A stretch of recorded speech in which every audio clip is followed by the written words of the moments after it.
Now, this illustration deals with operation characteristics of a fuse in accordance with NEC 240.60C. Now, reviewing the note first, it talks about a motor or AC unit with a starting current less than 1,000 amps can normally be started using a 200 amp time delay fuse.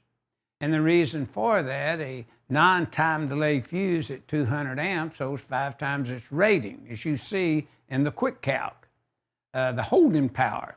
And it'll hold that 5 times 200, 1,000 amps for around 10 seconds.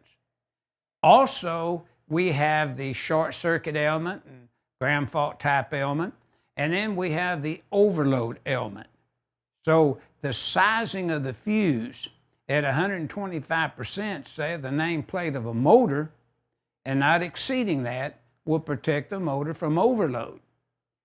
Engineers tell us that 125% of the nameplate on the motor, using the minimum percentage to start with, will protect the motor from overload and back up the overloads, mainly if you round it up.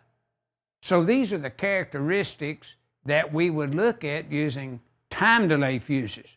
What is absent if it's a non-time delay fuse is the overload element characteristics. So once it blows, you might as well throw it away.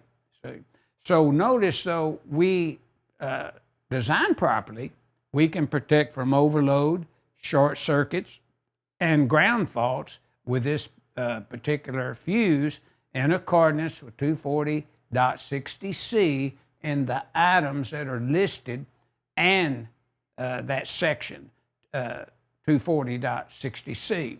And that's what I figure 9-40A is illustrating.